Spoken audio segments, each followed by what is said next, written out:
Una pregunta a la sala. ¿Cuántos de ustedes tienen formación jurídica? Vale. Me van a permitir que, como la mayoría veo que no tienen formación jurídica, voy a intentar ser lo más llana posible, de modo que aquellos que son juristas no crean que se me olvida el derecho. No se me olvida el derecho, pero mi finalidad aquí, en los 20 minutos o cuarto de hora que tengo, es sobre todo trasladarles la utilidad de estas figuras y dónde tienen que recurrir si las quieren llevar a la práctica, ¿no? Me comentaba Valero cuando nos repartíamos la ponencia que a él le ha tocado la parte más rollo, la ha elegido él, y a mí la más divertida. O sea, tú has bailado con la más fea y a mí me toca pues intentar hacer referencia a esas medidas de afrontar las situaciones de futuro. Parto de la base de que esto no es para personas mayores, esto es para todos nosotros. O sea, si esperamos a tomar estas medidas a que tengamos ya síntomas diagnosticados, nos estamos equivocando. Yo en la actualidad, cualquiera de nosotros salimos de aquí y podemos tener un ictus, un accidente de coche, son circunstancias que nos pueden pasar a cualquiera de nosotros. Con lo cual, mi idea es esa, no esperemos al último momento, sino cuando podemos hacerlo en la actualidad es cuando debemos hacerlo. ¿Cuál es la primera? Los poderes preventivos. Vale. Los poderes preventivos, el poder es un instrumento que habilita a otro a actuar en mi nombre. Eso es lo que es un poder. Y a sus efectos, y por eso digo lo de los juristas, es el papel que a usted le permite actuar en nombre de alguien, ¿sí? Cuando alguien tiene que ir a hacer algo en nombre de alguien, siempre tiene que tener un justificante que le diga que puede actuar en su nombre. Pues eso es un poder. Hay dos tipos de poderes que se regulan. Viene ahí la regulación. Bueno, les digo el artículo por si lo quieren mirar, es el 222.2, pero lo importante es que se queden con la idea. Y en este artículo, que se regula la regulación catalana, tiene una regulación propia, hay dos figuras. El poder que subsiste, es decir, el poder que yo confiero hoy para que Valero actúe en mi nombre. Y le digo, Valero, hoy puedes actuar y me puedes ir a comprar una chocolatina, ¿sí? Pero es que todos los días me vas a poder comprar una chocolatina. Pero además, si yo devengo con falta de capacidad, es decir, me da un ictus esta tarde, vas a poder comprarme chocolatinas durante todos los días. Si esa cláusula no existe, es decir, la cláusula de subsistencia, si yo devengo incapaz y me da el ictus, el poder es ineficaz. Es decir, señores, aquellos de ustedes que tengan o estén actuando con poderes donde no haya cláusula de subsistencia y haya una falta de capacidad en la persona que ha otorgado el poder, si esa cláusula de subsistencia no está, automáticamente es ineficaz por ley. ¿Sí? Ojo, ¿sí? ¿Y por qué es ineficaz? ¿Cuál es el fundamento? Lo importante es saber los porqués de las cosas. Porque el poder se basa en la confianza. Y como yo necesito tener la posibilidad siempre de decirle a Valero, Valero, ya no me vas a poder comprar chocolatinas porque no me fío de ti, si me ha devenido esa falta de capacidad, yo ya no lo puedo revocar. Por eso, por ley, es ineficaz. Salvo que yo tengo tanta confianza en Valero que sé perfectamente que necesito y que quiero que me compre las chocolatinas todos los días, aun cuando yo no lo pueda revocar. Por eso es imprescindible que la cláusula de subsistencia exista, ¿vale? La otra figura, poder en previsión de mi discapacidad. Valero sabe que yo soy golosa, confío plenamente en Valero, pero mientras yo me pueda comprar las chocolatinas, me las compro yo. Ahora bien, si me da el ictus, ya preveo y digo, Valero, cuando tenga la discapacidad, actuarás en mi nombre. Esa es la gran diferencia. La causa, como ven, sin perjuicio de que el poder siempre es abstracto, el motivo, vamos a decirlo así, que puede elevarse a causa, por el cual yo otorgo el poder, es muy diferente. Yo le permito actuar a Valero porque sé que yo no voy a poder actuar. Ese es el poder en previsión de la propia discapacidad. Importantísimo, huir de los modelos. Huir de poderes generales con cláusula de subsistencia o poderes generales en previsión de la propia discapacidad. ¿Por qué digo huir de los modelos? A los poderes generales en la jerga notarial los llamamos poderes de ruina. Ya lo estoy diciendo todo, ¿sí? ¿Qué es lo que tienen que hacer cuando hacen un poder preventivo, un poder con cláusula de subsistencia? Hacerse un traje a medida de ustedes. Es decir, afianzar, va a haber que dar la facultad de afianzar, va a haber que dar la facultad de pedir préstamos, va a haber que dar la facultad de constituir sociedades. No. ¿Qué facultades hay que conferir? Las que yo necesito para que mi vida se desarrolle normalmente. Ni pignorar, ni prendas, ni hipotecas, ni nada de eso, ¿sí? ¿Qué tengo que examinar? ¿Qué hago yo en mi vida a día de hoy? Y si yo no puedo actuar, ¿qué cosas se van a ser necesarias hacerse si yo no puedo actuar? Fundamental, todo lo relativo a las valoraciones de dependencia, sobre todo para las personas mayores y en relación también con los certificados de discapacidad. La contratación de personal doméstico, nadie lo pone. La contratación de personal para que me atiendan en casa. Esas son las facultades que yo quiero conferir, ¿sí? Pagar la residencia, elegir la residencia, todo ese tipo de cosas. Siempre, por favor, que la residencia la elija a alguien que no se vea beneficiado si yo dejo más o menos patrimonio. ¿Sí? La elección puede variar, ahora entraré en eso.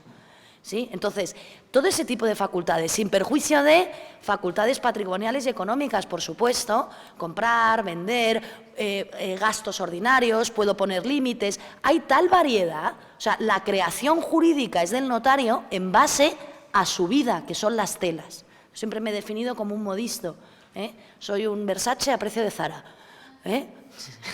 Sí, el poder preventivo es muy económico. ¿Por qué? Porque las telas son sus vidas. ¿Sí? A Gonzalo le sienta muy bien el azul, pero a Francisco le sienta fatal el azul. Y las telas son sus vidas. El hilo es la ley y la aguja la tiene, ¿quién? Yo.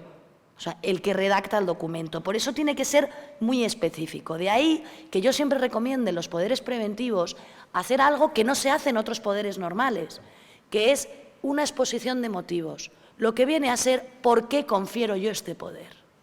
¿Sí? ¿Por qué le encomiendo que me guarde, que me custodie, que me proteja, que actúe en mi nombre? Y en base a eso, ¿por qué le confiero esas facultades?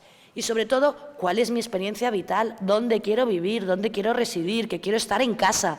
Aun cuando, como consecuencia de ello, si tengo la gran suerte de poder pagar 3 personas que me atiendan, las paguen.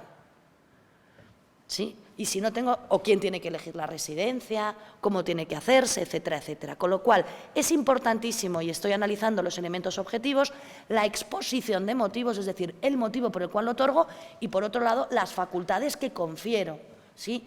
Huyan, por favor, de los poderes generales y de los modelos, ¿sí? Esto es su traje para usted, ¿sí? Y el mismo de usted no me vale a mí. Siguiente elemento.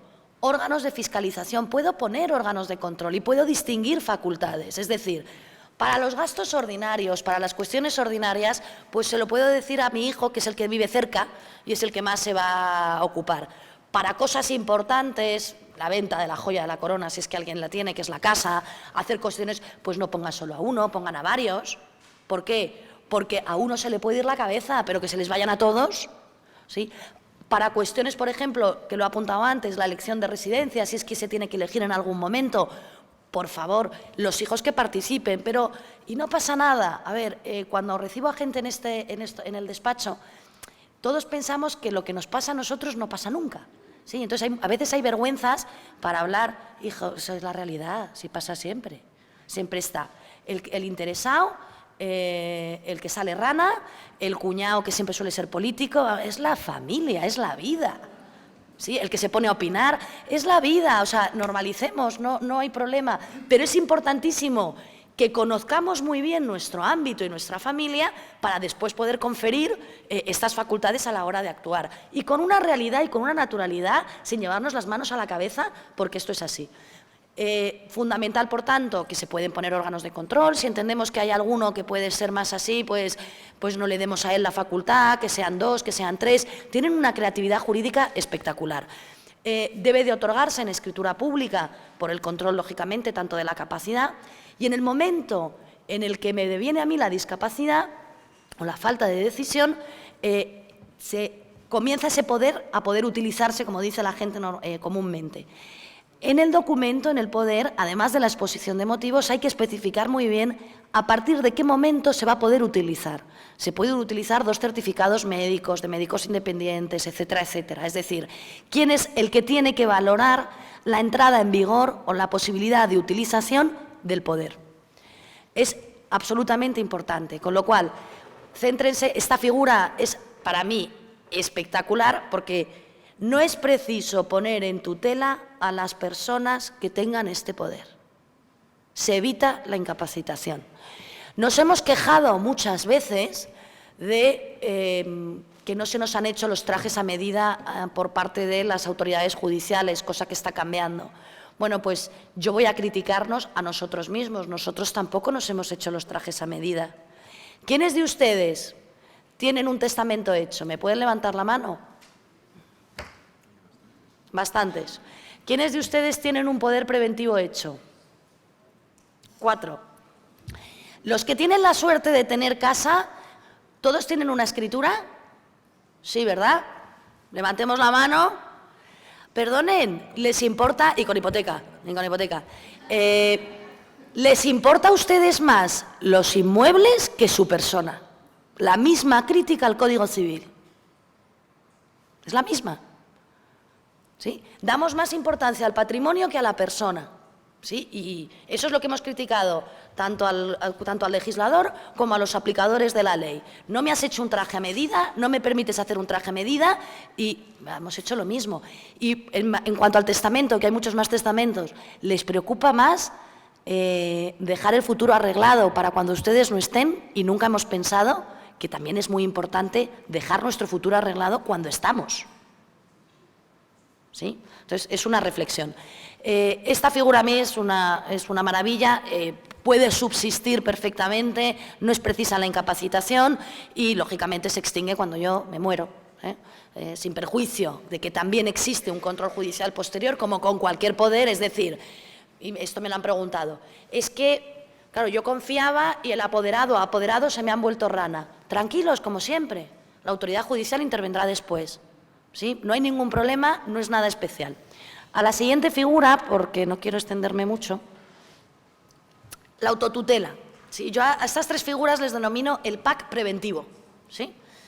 La autotutela es un documento en virtud del cual yo le digo a su señoría, aquí hay un procedimiento de antes llamado incapacitación, que lo seguimos utilizando todos, yo le digo a su señoría que si se inicia un procedimiento en relación con mi persona, ¿quiénes son aquellos que deseo que sean mis tutores? O algo también que es más utilizado en la práctica. ¿Quién bajo ningún concepto deseo que sea mi tutor? ¿Sí? A veces es más fácil identificar quién no que quién sí. ¿Sí? Siempre recomiendo hacer el poder preventivo juntamente con la autotutela porque a veces cuando uno hace un poder preventivo a ver cómo lo traslado. No compartimos las decisiones de nuestros mayores, ¿sí? Pero las decisiones son de nuestros mayores, no nuestras. ¿Sí? Me podrá gustar más o menos, pero la decisión es de mi madre, de mi padre y de mi tío, no la mía. ¿Sí? Y si tu padre, tu madre, tu tío o tu primo ha tomado la decisión de hacer un poder preventivo a medida, no eres quien para, como no te ha nombrado a ti, no estar de acuerdo con. ¿Se acuerdan de Di Stéfano?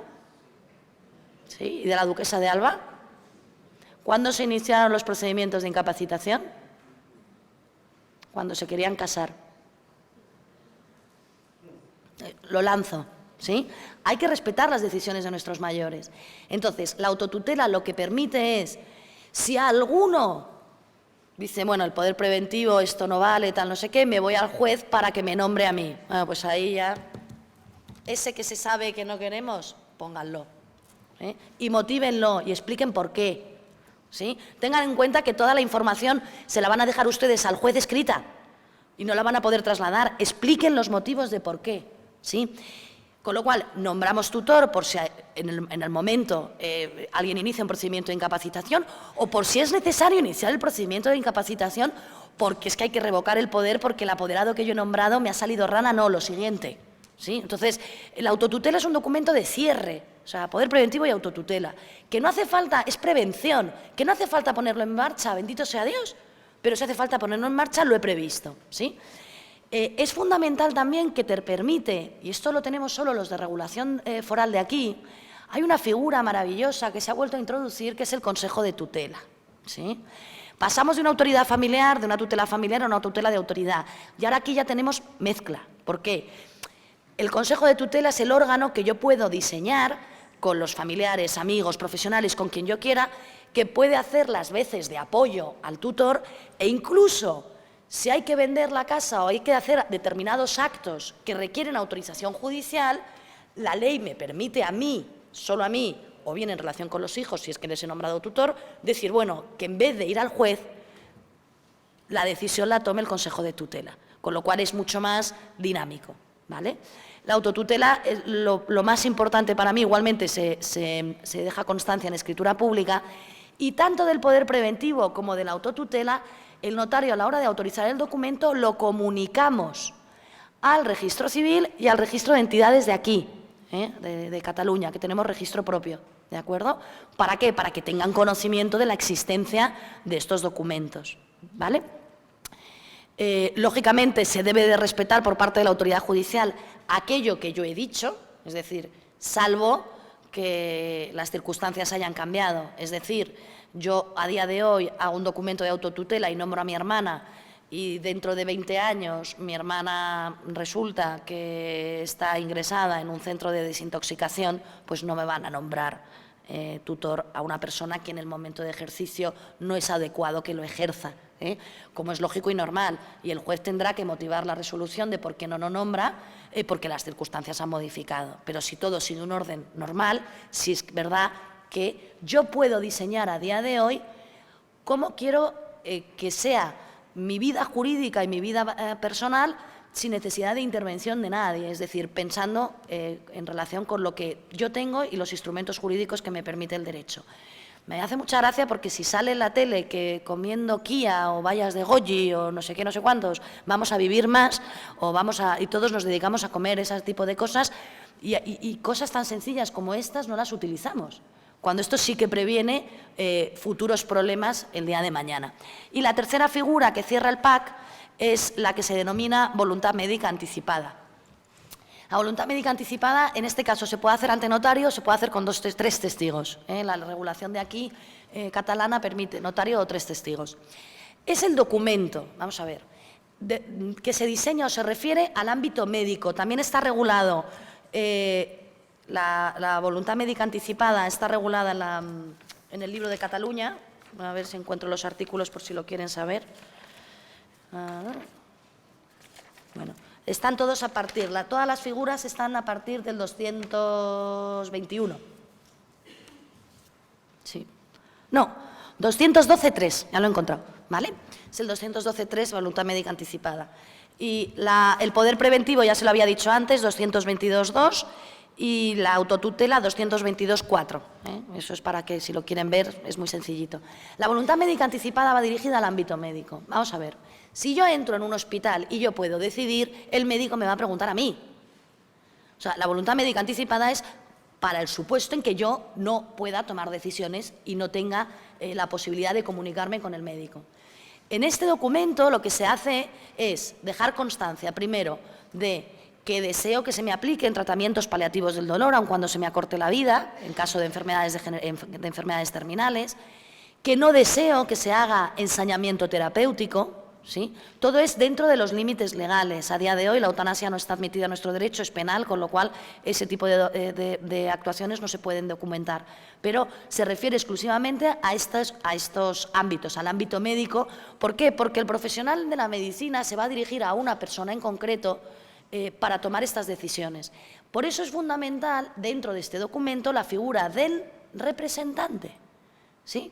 Del representante, es decir, el interlocutor que va a hablar con los médicos. Importantísimo que en este documento se hagan valoraciones en relación con las creencias individuales de cada uno, con la forma de vida, el entierro que quiero, donación de órganos, todo este tipo de estipulaciones tienen que ir en este documento. El entierro tiene que ir aquí. O sea, la gente te viene y te dice, en el testamento quiero, y digo, perdón, el testamento no hay copia hasta transcurridos 15 días del fallecimiento. ¿Sí? Ya te han enterrado. Y si no te han enterrado, mal vamos. ¿Sí? Entonces, si yo quiero que me incineren, no me incineren, todo ese tipo de cosas, es en este tipo de documentos donde lo tengo que hacer. La donación de órganos también. La donación de cerebro tiene que ser específica. ¿Sí? Para la investigación de enfermedades degenerativas como el Alzheimer, etcétera, no vale la donación de órganos genérica, tiene que ser específica, la donación de cerebro, ¿vale?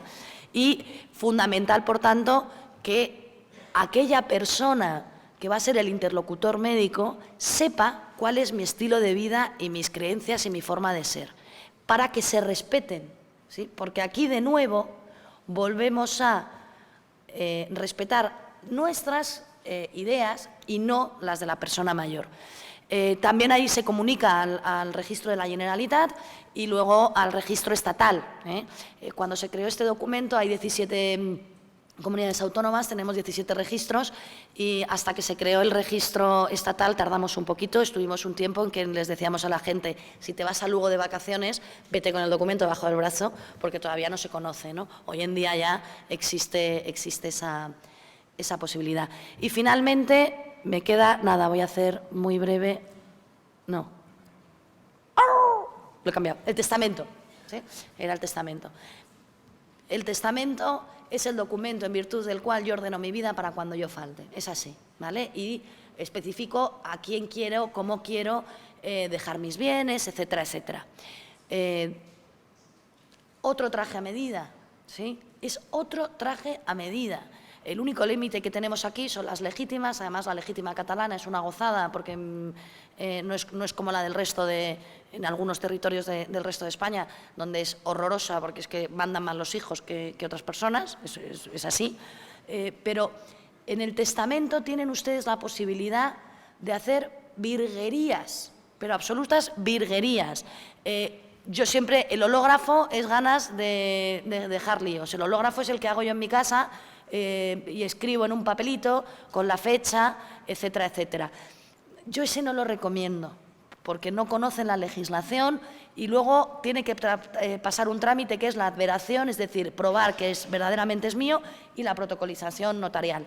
Yo, sinceramente, el testamento cuesta 30 euros masiva, se hace ante notario y es un documento que le permite a uno, le dejo esto a él, pero si él no lo usa, que pase al otro. O sea, es que hay 20.000 figuras. ¿Sí? Ustedes no las tienen que saber, no puedo explicar aquí todas, pero ustedes sí que saben qué es lo que quieren con lo suyo. Entonces, lo que tienen que hacer es ustedes explicarle al notario qué es lo que quieren y el notario le da forma jurídica, igualmente que en el poder preventivo. Además, se puede modificar en cualquier momento. Mientras uno esté bien,